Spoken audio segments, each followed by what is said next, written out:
Behind me is my RZR 1000 XP. I just did a full motor replacement on it, and now it needs some coolant. So I'm going to show you guys how to bleed the coolant into it the proper way so you don't overheat.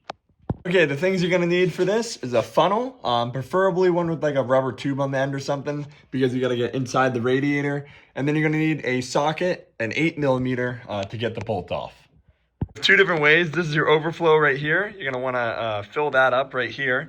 But you also have your radiator cap right down here. You're going to want to twist that off. And you're going to want to fill this to the top with coolant. And you're going to want to keep filling that up until I show you how to do it. Okay, after you open that and you fill it up with coolant, you're going to walk to the back of the machine. Usually you have a bed on here and some seat belts and a cage. I just did a motor swap, so I don't have any of that. We're going to want to walk right back to this panel. Okay, so on your RZR, you should have a oil filter panel so you can access your oil filter. And you're gonna wanna go right up and between the exhaust, you go right up here. You should see a bleeder screw right above it. Also access it from the side, but you have a heat shield and stuff, or from the top. If you pull your little cover up right here, you should be able to access it better. Okay, so it's kind of a pain to get to, but it's this bolt right above the exhaust right there. And you're gonna wanna loosen it. Okay, so once you loosen it, it has a little washer on here and the bolt, and you're gonna wanna go in there. And then as you see, it is completely out, and that screw should be leaking coolant. So now with the screw removed, we're gonna go to the front and start filling it up with some coolant. Go buy some Prestone coolant. Make sure it's for your radiator and not for a non-metal radiator, because it won't be good. But I got some Prestone all vehicle coolant. I got the ready to use stuff. I got a couple gallons of it, and you just start filling it up and you go from there. To make it easier for me, I have this tube that goes straight into the radiator, and you just start filling it up.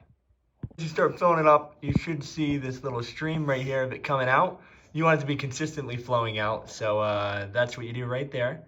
So once you see that start draining out, you put the bolt right back in it, and then you're gonna put the cap back on your radiator, and you're gonna let it run to operating temperature, and it should bubble all the way down. And if you do have some in the overflow, it'll suck it into it if it needs it. If it needs more, you'll need to check your overflow after it's at operating temperature or after a ride around the neighborhood or something, and make sure it's still good.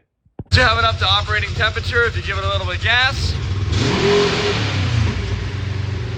it should go up, and then if your coolant's working, it'll go back down. So we got 172. All right, so we're at 172, 170, 170. There we go. So as you see right there, your coolant's working and it's dropping in temperature. That being said, you know your coolant flush works, and then you check for any leaks. In my case, I just did a full motor, and I did notice some leakage back here, and it's coming from this hose right up here. So I guess I'll have to re-hose clamp it a little bit better and go from there.